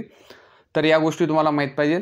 नंतर काळाराम मंदिर अस्पृश्यांना खुले व्हावे, तर त्यांनी जे केलेलं होतं काळाराम मंदिर सत्याग्रह तो 1930 मध्ये केलेला होता. 1930 मध्ये केलेला होता काळाराम मंदिर सत्याग्रह. आपण 29वा प्रश्न पाहूया. अण्णाभाऊ साठे यांचा जन्म कोठे झाला? अण्णाभाऊ साठेंना शाहीर अण्णाभाऊ साठे असं म्हटलं जातं. ठीक आहे. तर त्यांचा जन्म विचारलेला आहे की कुठे त्यांचा जन्म झालेला आहे. ऑप्शन पहा, रत्नागिरी, सांगली, सातारा आणि पेठ. तर या प्रश्नाचं उत्तर असणार आहे सांगली. 1 ऑगस्ट 1920 मध्ये अण्णाभाऊ साठे यांचा जन्म झालेला होता सांगली येथे. त्यांचं जे मूळ नाव होतं ते तुकाराम होतं. त्यांचं जे मूळ नाव आहे ते तुकाराम होतं आणि वडील त्यांना प्रेमाने अण्णा म्हणायचे. तेव्हापासून सर्व लोक त्यांना अण्णा असं म्हणू लागले होते. अण्णाभाऊ साठेंबद्दल जर बोलायचं झालं तर त्यांनी पोवाडे आणि लावण्यातून समाज प्रबोधन हे केलेलं होतं आणि त्यांच्याबद्दल एक प्रश्न विचारला गेलेला होता. तर लाल बावटा हे त्यांचं कलापथक जे होतं त्यांच्या माध्यमातून त्यांनी संपूर्ण महाराष्ट्रात समाज प्रबोधन केलेलं आहे. संयुक्त महाराष्ट्राची जी चळवळ होती किंवा गोवा मुक्ती आंदोलन होतं त्याच्यात जनजागृती त्यांनी लाल बावटा कलापथकाच्या माध्यमातून केलेली होती. त्यांची एक महत्त्वाची कादंबरी आहे सुलतान या कादंबरीमुळे अण्णाभाऊ साठे यांना सुलतान फेम म्हणून ओळखण्यात आलेलं होतं. रशियन क्रांतीचे जनक होते लेनिन, त्यांचे जे लिखाण होतं त्यांचा जो प्रभाव होता तो अण्णाभाऊ साठेंवर भरपूर होता. अण्णाभाऊ साठेंबद्दल जर बोलायचं झालं तर लाल बावटा लक्षात ठेवा. त्यांचं जन्म जे गाव आहे सांगली जे आहे ते तुम्हाला लक्षात ठेवावं लागणार आहे. त्यांचं जे नाव आहे मूळ नाव जे होतं ते तुकाराम होतं हे सुद्धा तुम्हाला लक्षात ठेवावे लागणार आहे. नंतर जी सुलतान कादंबरी आहे ती जनरली पोलीस भरतीमध्ये सगळ्यात जास्त विचारली जाते की सुलतान कादंबरीचे लेखक कोण? तर सुलतान कादंबरीचे लेखक जे आहेत ते अण्णाभाऊ साठे आहेत. नंतर सुलतानबद्दल जर प्रश्न विचारला नाही तर एकदम महत्त्वाची जी कादंबरी आहे ती आहे फकीरा कादंबरी आणि पोलीस भरतीमध्ये सगळ्यात मोस्ट इम्पॉर्टंट प्रश्न येतो की फकीरा ही जी कादंबरी आहे ती कोणी लिहिली आहे? तर फकीरा कादंबरी जी लिहिली गेलेली आहे ती अण्णाभाऊ साठे यांनी लिहिलेली आहे आणि या फकीरा कादंबरीवर चित्रपट सुद्धा आलेला आहे. ठीक आहे. तर या गोष्टी तुम्हाला लक्षात ठेवायच्या आहेत. मग आता आपण पुढचा प्रश्न पाहूया. सुबोध रत्नाकर या साहित्याची रचना कोणी केली? पंडिता रमाबाई रानडे, सावित्रीबाई फुले आणि बाबा आमटे. तर सिंपल प्रश्न आहे, सावित्रीबाई फुले याचं उत्तर असणार आहे. तर सावित्रीबाई फुले जे आहेत त्यांच्याबद्दल भरपूर गोष्टी असतात परंतु त्यांचे जी साहित्य असतात त्याच्यावर प्रश्न विचारण्याची शक्यता सगळ्यात जास्त असते. जसं आता याच्यात विचारलं गेलं की सुबोध रत्नाकर कोणी लिहिलं? तर सावित्रीबाई फुले यांनी लिहिलेलं आहे. त्याच्यानंतर काव्य फुले कोणी लिहिलं असं सुद्धा प्रश्न तुम्हाला विचारला जाऊ शकतो.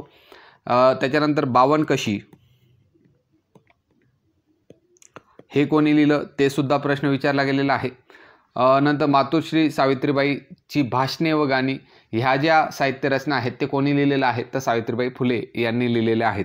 आता या पॉईंटमध्ये आपण साहित्याबद्दलच बोललेलो आहोत. बाकीच्या याच्यामध्ये त्यांचं अदर जे जीवन आहे त्याच्यामध्ये आपण डिस्क्राईब करू. 31वा प्रश्न पहा. लाल बावटा या कलापथकाच्या माध्यमातून राष्ट्रीय जनजागृती कोणी केली? मी आता शाहीर अण्णाभाऊ साठेंबद्दल बोललेलो होतो तर याचं उत्तर येणार आहे अण्णाभाऊ साठे. पुढचा प्रश्न पाहूया. 32वा प्रश्न आहे. राईज ऑफ मराठा पॉवर हे पुस्तक कोणी लिहिले?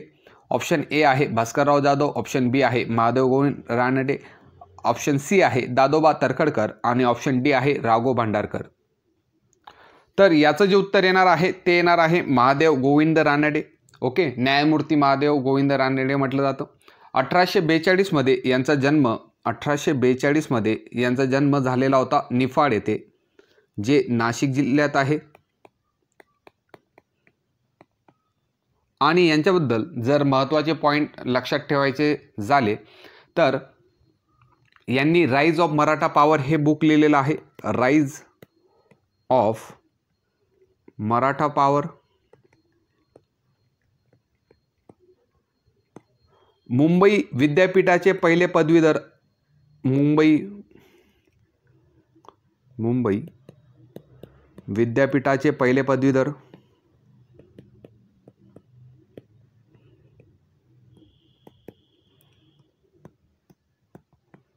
त्याच्यानंतर यांना म्हटलं जातं पदवीधरांचे मुकुटमणी हा जो किताब होता, पदवीधरांचे मुकुटमणी हा जो किताब होता हा सुद्धा महादेव गोविंद रानडे यांना दिला जातो. ओके. त्याच्यानंतर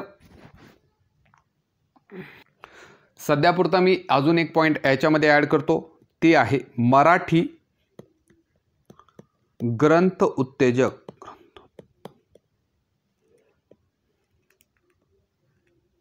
ग्रंथोत्तेजक मंडळची जी स्थापना होती, ती जी संस्था होती त्याची स्थापना कोणी केली असं जर विचारलं तर महादेव गोविंद रानडे यांनी केलेली आहे, नाशिक येथे. तर हे जे पॉईंट आहेत ते तुम्ही लक्षात ठेवा. 1842 मध्ये निफाड येथे त्यांचा जन्म झालेला होता.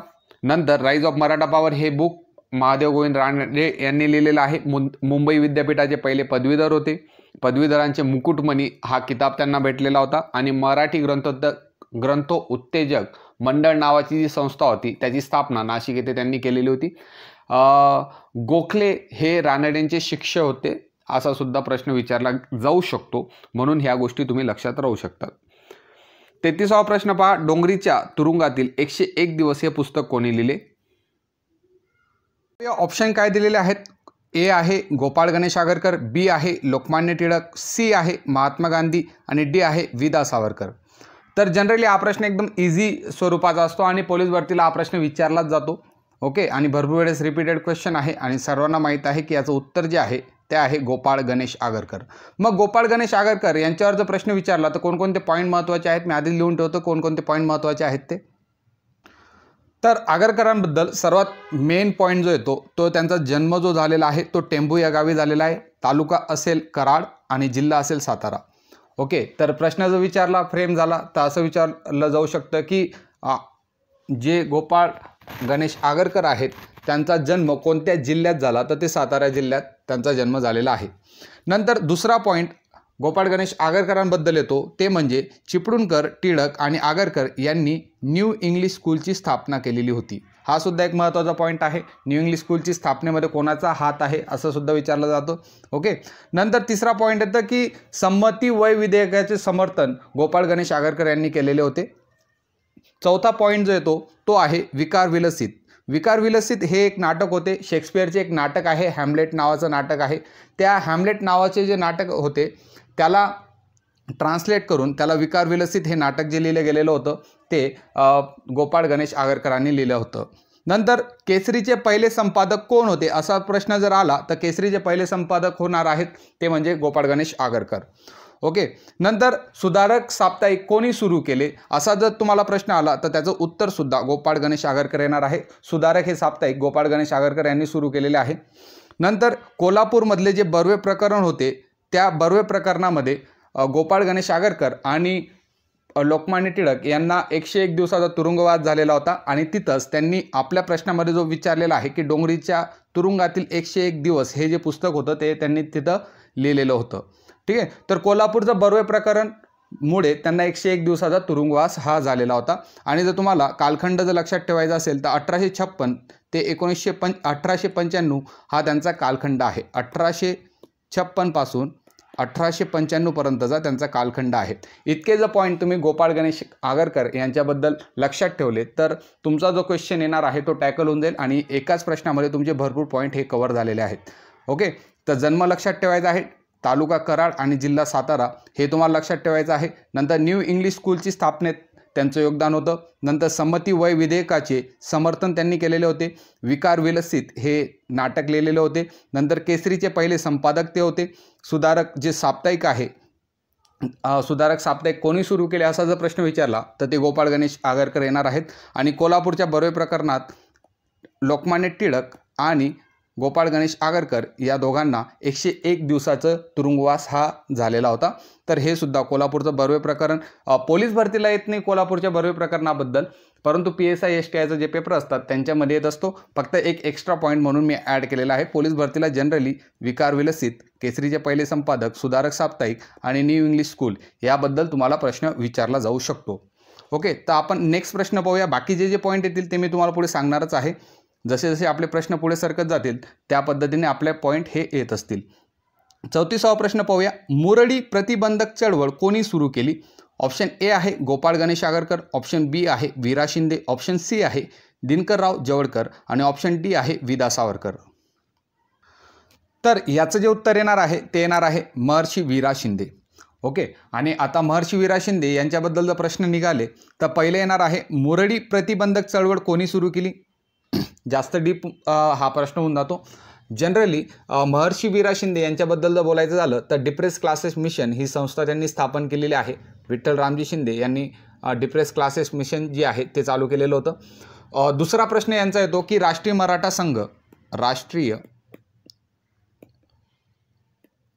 मराठा संघ याची सुद्धा स्थापना वीरा शिंदे यांनी केलेली आहे. ओके, नंतर त्यांचं आत्मचरित्र काय आहे?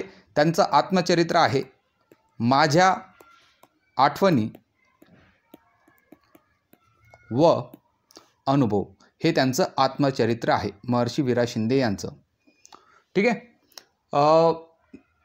अजून जर यांच्याबद्दल बोलायचं झालं तर यांचं जे जन्म झालेला आहे तो आता मी मागच्या एका क्वेश्चनमध्ये बोललो होतो की कर्नाटकामध्ये जमखिंडी येथे यांचा जन्म झालेला होता आणि त्यांचं पाण्यातलं नाव तुकाराम होतं. चला पुढचा प्रश्न पाहूया.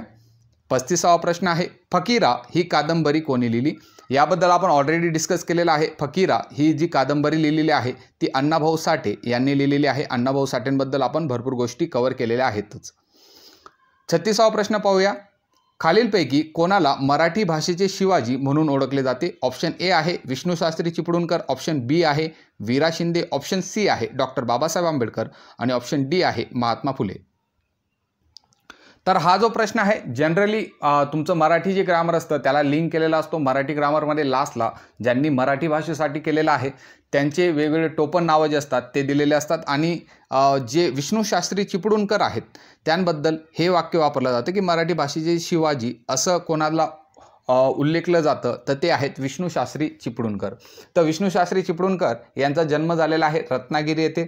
ओके, रत्नागिरी आहे आणि त्यांना आधुनिक मराठी भाषेचे जनकसुद्धा म्हटलं जातं. या गोष्टी तुम्हाला फक्त या 2-3 गोष्टी आहेत त्या तुम्हाला विष्णूशास्त्री चिपळूणकर यांच्याबद्दल लक्षात ठेवायचे आहे. तसंच त्यांना अजून एक नाव आहे ते म्हणजे मालाकार. मालाकार कोणाला म्हटलं जातं तर विष्णूशास्त्री चिपळूणकर यांना मालाकार म्हटलं जातं. पुढचा प्रश्न पाहूया. शिवाजी महाराजांच्या पोवाड्यात कोणी स्वतःला कुलवाडी भूषण म्हणून संबोधले आहे?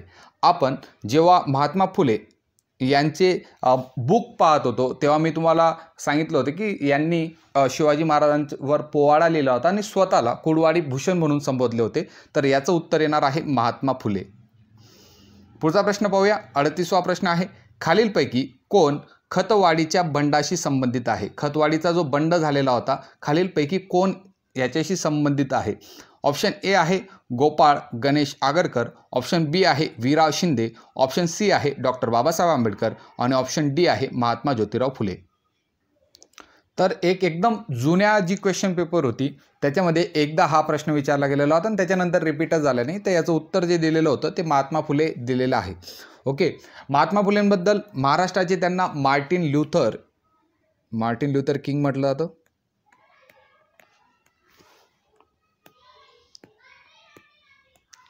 ओके, मार्टिन ल्युथर किंग म्हटलं जातं.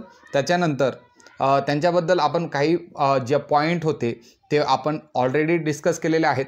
अजून एक पॉईंट तुम्ही ॲड करू शकतात. त्यांनी 1863मध्ये बालहत्या प्रतिबंधक गृहाची स्थापना केलेली होती. बालहत्या प्रतिबंध गृहाची स्थापना 1863मध्ये केलेली होती. ओके, नंतर आणि हेच जे बालहत्या प्रतिबंधक गृह होतं त्याच्यामध्ये काशीबाई नावाच्या विधवा होत्या. त्यांचा जो मुलगा होता त्यांनी दत्तक घेतलेला होता महात्मा ज्योतिराव फुले यांनी आणि त्याचं नाव जे होतं ते यशवंत होतं. तर या प्रश्नामध्ये आपण अजून एक क्वेश्चन कव्हर केलेला आहे तो म्हणजे बालहत्या प्रतिबंधक गृहाची स्थापना कोणी केलेली आहे, तर महात्मा ज्योतिराव फुले यांनी बालहत्या प्रतिबंधक गृहाची स्थापना केलेली आहे. मोस्ट इम्पॉर्टंट प्रश्न तुमच्या पोलीस भरतीच्या पेपरसाठी. ठीक आहे, अशा पद्धतीने आपण एक एक दोन दोन पॉईंट नेहमी कव्हर करत असतो. 39वा प्रश्न पहा, मुंबई विद्यापीठाचे पहिले पदवीधर कोण होते? ऑप्शन ए आहे राघव भांडारकर, ऑप्शन बी आहे महादेव गोविंद रानडे, ऑप्शन सी आहे विष्णू शास्त्री चिपळूणकर आणि ऑप्शन डी आहे गोपाळ आगरकर. तर या प्रश्नाबद्दल आपण ऑलरेडी डिस्कस केलेलं आहे. याचं उत्तर जे येणार आहे महादेव गोविंद रानडे येणार आहे. ओके, आणि यांचा जन्म निफाड या गावी झालेला आहे. नाशिक जिल्ह्यामधलं ते गाव आहे. 40वा प्रश्न पाहूया, मित्रमेळा ही क्रांतिकारी संघटना कोणी स्थापन केली? ऑप्शन ए आहे गोपाळ गणेश आगरकर, ऑप्शन बी आहे वीरा शिंदे, ऑप्शन सी आहे दिनकरराव जवळकर आणि ऑप्शन डी आहे विदा सावरकर. तर सिंपल प्रश्न आहे आणि पोलीस भरतीमध्ये या टाईपचे क्वेश्चन हे परत परत विचारले जातात. भरपूर वेळेस हा प्रश्न रिपीट झालेला आहे. तर मित्रमेळा ही संघटना आहे ती स्थापन केलेली आहे विनायक दामोदर सावरकर, विदा सावरकर. स्वातंत्र्यवीर सावरकरांनी ही संस्था स्थापन केलेली आहे. स्वातंत्र्यवीर सावरकरांबद्दल जर बोलायचं झालं तर पहिला पॉईंट येतो त्यांचा जन्म कुठं झाला, तर नाशिकमधील भगूर या गावी त्यांचा जन्म झालेला होता. कुठं झालेला आहे? नाशिकमधला भगूर या ठिकाणी त्यांचा जन्म झालेला आहे. दुसरा पॉईंट यांच्याबद्दल बोलायचं झालं तर 1900 मध्ये त्यांनी मित्रमेळा ही संघटना स्थापन केलेली होती. मित्रमेळा ही संघटना स्थापन केलेली होती 1900 मध्ये त्यांनी स्थापन केलेली होती. नंतर याच मित्रमेळाचं रूपांतर अभिनव भारत या संघटनेत झालेलं होतं. अभिनव भारत. तर तुम्हाला मित्रमेळा किंवा अभिनव भारत यांची स्थापना कोणी केली असा प्रश्न विचारला जाऊ शकतो. नंतर श्यामजी कृष्ण वर्मा यांनी सावरकरांना इंग्लंडला पाठवले होते आणि लंडनमधलं जे इंडिया हाऊस आहे त्याचं सूत्रसंचालन सावरकरांकडे गेलेलं होतं. त्यांनी एक महत्त्वाचं पुस्तक जे लिहिलेलं आहे 1857चे स्वातंत्र्य समर. 1857चे स्वातंत्र्य समर हे जे पुस्तक होतं ते कोणी लिहिलं हा प्रश्न भरपूर वेळेस रिपीट विचारला जातो की 1857चं स्वातंत्र्य समर हा जगप्रसिद्ध ग्रंथ कोणी लिहिला, तर त्याचं उत्तर विनायक दामोदर सावरकर येणार आहे. पुढचा प्रश्न पाहूया. 41वा प्रश्न आहे, निराक्षरित सेवा दलची स्थापना कोणी केली? ऑप्शन ए आहे गोपाळ कृष्ण गोखले, ऑप्शन बी आहे वीरा शिंदे, ऑप्शन सी आहे भाऊराव पाटील आणि ऑप्शन डी आहे धोंडो केशव कर्वे. तर या प्रश्नाचं उत्तर सुद्धा महर्षी वीरा शिंदे हे त्याचं उत्तर येणार आहे. महर्षी वीरा शिंदेबद्दल आपण भरपूर गोष्टी पाहिलेल्या आहेत. जसं पहिली गोष्ट पाहिली होती की डिप्रेस क्लासेस मिशन महर्षी वीरा शिंदेंनी स्थापन केलेली आहे. नंतर दुसरा आत्ता जो पॉईंट आलेला आहे निराश्रित सेवा दल. निराश्रित सेवा दलची स्थापना कोणी केलेली आहे, तर ती विठ्ठल रामजी शिंदे यांनी केलेली आहे. नंतर पुढचा आहे त्यांचा जो आत्मचरित्र आहे माझ्या आठवणी व अनुभव हा सुद्धा पॉईंट आपण कव्हर केलेला आहे. मागच्या प्रश्नामध्ये आपण एका प्रश्नामध्ये सांगितलं आहे की राष्ट्रीय मराठा संघाची स्थापना सुद्धा त्यांनीच केलेली आहे. मुरळी प्रतिबंधक चळवळ ही सुद्धा त्यांनी सुरू केलेली होती. तर हे 4-5 पॉईंट जे आहेत ते तुम्हाला लक्षात ठेवावे लागतील. पुढे पाहूया. 42वा प्रश्न आहे, भारत सेवक समाजची स्थापना कोणी केली? ऑप्शन ए आहे गोपाळकृष्ण गोखले, ऑप्शन बी आहे वीरा शिंदे, ऑप्शन सी आहे भाऊराव पाटील आणि ऑप्शन डी आहे धोंडो केशव कर्वे. तर हा सुद्धा भरपूर वेळेस रिपीट विचारला जातो, प्रत्येक एक्झाममध्ये विचारला जातो. MPSC असू द्या, PSI-ST असू द्या किंवा तुमची जी पोलीस भरती आहे त्याच्यामध्ये भरपूर शिफ्टमध्ये या प्रश्नाला रिपीट पद्धतीने विचारलं गेलेलं आहे. भारत सेवक समाजाबद्दल 2023च्या क्वेश्चन पेपरमध्ये सुद्धा याच्याबद्दल विचारलं गेलेलं होतं. तर भारत सेवक समाजाची जी स्थापना केलेली आहे ती केलेली आहे गोपाळ कृष्ण गोखले यांनी भारत सेवक समाजाची स्थापना केलेली आहे आणि ती स्थापना जी केली गेलेली आहे ती 1905 मध्ये केलेली आहे. ठीक आहे. तर गोपाळ कृष्ण गोखले यांचा जन्म झालेला आहे कोथरूड जे रत्नागिरी जिल्ह्यात आहे. कोथरूड जे रत्नागिरी जिल्ह्यात आहे. ओके. नंतर गोपाळ कृष्ण गोखले यांच्याबद्दल जर अजून एक बोलायचं झालं तर 1905 मध्ये वाराणसी येथे राष्ट्रीय काँग्रेसची सभा भरलेली होती. तर त्या अधिवेशनाचे ते अध्यक्ष होते. 1905 मधले अधिवेशनाचे ते अध्यक्ष होते. ओके. पुढे जाऊया. 43वा प्रश्न, भूदान चळवळीचे प्रवर्तक कोण होते? ऑप्शन ए आहे पंजाबराव देशमुख, ऑप्शन बी आहे महात्मा गांधी, ऑप्शन सी आहे विनोबा भावे आणि ऑप्शन डी आहे साने गुरुजी. तर याचं उत्तर जे असणार आहे विनोबा भावे असणार आहे. सिंपल प्रश्न आहे, परंतु विनोबा भावे यांच्याबद्दल अजून जर आपण प्रश्न डिस्कस केले तर सर्वात आधी त्यांचं नाव विचारलं जातं. विनायक नरहर भावे हे त्यांचं नाव आहे. ओके. जन्म कुठं झाला आहे? रायगड जिल्ह्यामध्ये, रायगड जिल्ह्यातलं गागोदे गाव होतं, तेथे त्यांचा जन्म झालेला आहे. आणि हे गांधी विचार सरणीवर चालणारे व्यक्तिमत्व होते. गांधीजींनी त्यांचं जी कार्य करण्याची वृत्ती आहे ते पाहून त्यांचं नाव जे होतं ते विनोबा भावे असं ठेवलेलं होतं. नंतर त्यांनी भूदान चळवळचे ते प्रवर्तक आहेत, कारण की हरिजन जे बांधव होते त्यांना न्याय मिळवून देण्यासाठी त्यांनी ही चळवळ उभारली होती, म्हणून ते भूदान चळवळीचे प्रवर्तक म्हणून मानले जातात. नंतर महत्त्वाचा पॉईंट आहे की जी गीता आहे त्याची मराठीमध्ये भाषांतर करून मराठीमध्ये त्याचं आवृत्ती काढून तिला गीताई नाव देण्यात आलं होतं. तर गीताई कोणी लिहिली याबद्दल जर प्रश्न विचारला तर गीताई विनोबा भावे यांनी लिहिलेली आहे. आता पुढचा प्रश्न पाहूया. 44वा प्रश्न आहे, मुंबईत मेडिकल सोसायटीची स्थापना कोणी केली? ऑप्शन ए आहे गोपाळकृष्ण गोखले, ऑप्शन बी आहे वीरा शिंदे, ऑप्शन सी आहे भाऊ दाजी लाड आणि ऑप्शन डी आहे धोंडो केशव कर्वे. तर याचं उत्तर जे येणार आहे ते येणार आहे भाऊ दाजी लाड. डॉक्टर भाऊ दाजी लाड यांचा जन्म जो झालेला होता गोव्यामध्ये पेडणे तालुक्यात पारसे हे गाव होतं, तिथं त्यांचं मूळ गाव होतं, परंतु यांचा जो जन्म झालेला होता मांजेरी इथे झालेला होता. त्यांचं आजोळ होतं मांजरी. ओके. यांच्यावरचा एक महत्त्वाचा पॉईंट तुम्ही पुस्तक रीड करताना ऐकलं असेल की यांनी कुष्ठरोगावरचं एक उत्कृष्ट औषध शोधून काढलेलं होतं, म्हणून ते धन्वंतरी नावाने ओळखले जाऊ लागले. तर तुम्हाला जर प्रश्न विचारला की धन्वंतरी नावाने कोणाला ओळखलं जाऊ लागलं तर त्याचं उत्तर सुद्धा भाऊ दाजी लाड येणार आहे. आणि मुंबईमध्ये मेडिकल सोसायटीची स्थापना भाऊ दाजी लाड यांनी केलेली होती. हे महत्त्वाचे पॉईंट आहेत.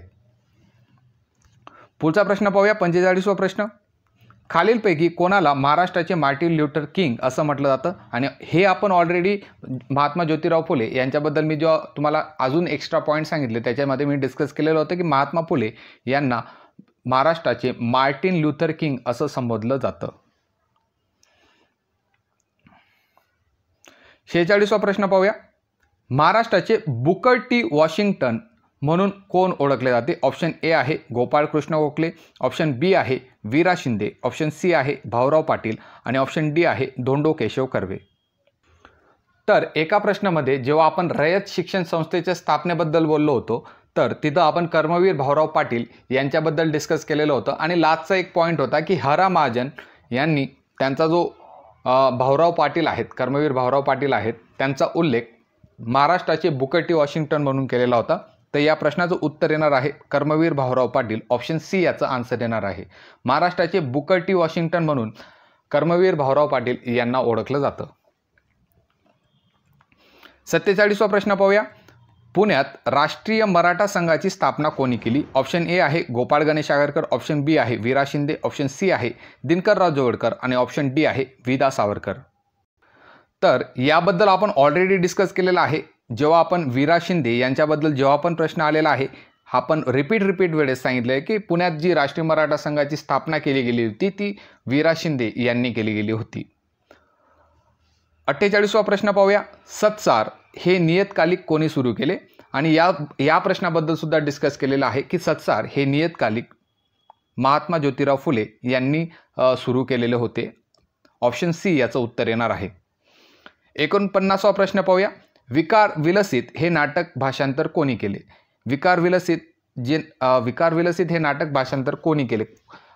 शेक्सपियरचं हॅमलेट नाटक होतं, त्याचं भाषांतर करण्यात आलं होतं विकार विलसितमध्ये. तर हे विकार विलसित नाटक कोणी लिहिले असा हा प्रश्न आहे. तर याचं एकदम सरळ उत्तर आहे गोपाळ गणेश आगरकर यांनी हे नाटक लिहिलेले होते. गोपाळ गणेश आगरकरांबद्दल डिस्कस करताना आपण या गोष्टी बोललेलोच होतो. 50वा प्रश्न पाहूया. अण्णाभाऊ साठे यांचे मूळ नाव काय होते? अण्णाभाऊ साठे यांचे मूळ नाव काय होते? ऑप्शन ए आहे तुकाराम, ऑप्शन बी आहे रामदास, ऑप्शन सी आहे ज्ञानेश्वर आणि ऑप्शन डी आहे सिद्धोजी. तर याचं उत्तर तुकाराम असणार आहे. त्यांचे वडील त्यांना अण्णा म्हणून हाक मारायचे, म्हणून त्यांचं नाव अण्णाभाऊ साठे झालेलं होतं, परंतु त्यांचं जे मूळ नाव होतं ते तुकाराम होतं. तर 50वेचं उत्तर येणार आहे ए. अशा पद्धतीने आपले महाराष्ट्रातील समाजसुधारक याच्यावर आपण 50 प्रश्न कंप्लीट केलेले आहेत.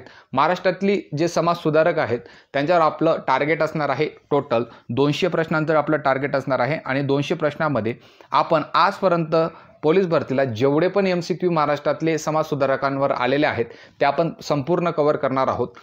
आता हे 50 प्रश्न झाले आहेत. पुढच्या लेक्चरमध्ये आपण अजून 50 प्रश्न कंप्लीट करूया जे तुमचे प्रिव्हियस इयर क्वेश्चन घेतलेले आहेत.